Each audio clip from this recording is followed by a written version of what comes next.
We've had the opportunity to go on about 100 international training trips to almost 40 countries. There have been some pretty amazing experiences, and as you can imagine, we've made a good number of mistakes along the way. And we hope that you'll be able to learn from our mistakes as you travel and serve in the name of Jesus.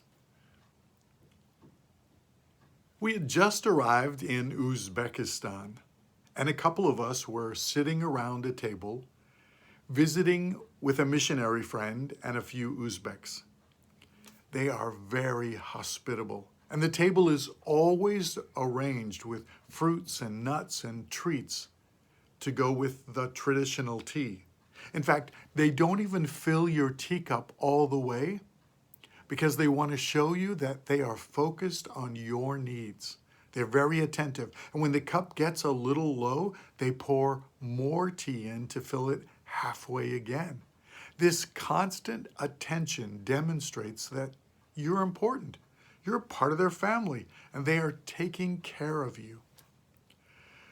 One of our team took an orange from the bowl of fruit, and he began to peel it. Carefully, he removed all the peel and placed it neatly to the side. No one seemed to notice. As we talked, our friend began to pull off the segments of the orange and eat each one. It appeared that he really enjoyed it. The Uzbeks didn't say anything. They were much too polite. But our missionary friend was the one who spoke up. So, you ate the whole thing by yourself? Yeah, there didn't seem to be a problem, at least for us anyway. When you take a piece of fruit, you usually eat it alone. But that's not the case here in this culture. What's on the table is to be shared whenever possible, and an orange already comes in individual segments for easy sharing. To keep it all to yourself is just selfish. It would be like taking the bowl of almonds and pulling it all over in front of you and then eating them all by yourself. We tend to think like an individual, and things are ours, like they belong to me. Other cultures may think as a community and expect that friends will share what they have with everyone else. Be sure you know the expectations of the culture you're visiting. You may need to relax your boundaries a bit and not decide that something is yours alone. Some cultures will actually feed you by putting food into your mouth, since it's an honor to share the best parts of what you have with someone else. In other places, people will even divide a piece of gum between 4 or 5 friends before they would ever leave somebody out.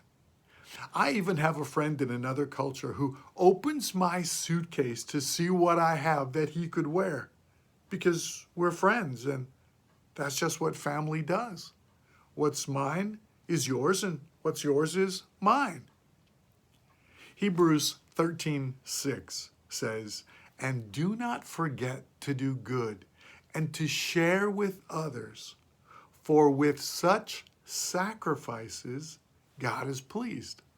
This verse is important because it reminds us that doing good for others and sharing what you have might feel like a sacrifice, but this kind of sacrificial giving is pleasing to God. And we're learning to think about others, not eventually, but right now, and even before we think about ourselves.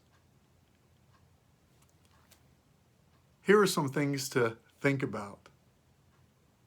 Make a list of things that people might be thinking about, positive and negative, when they sit down at the table and they're hungry.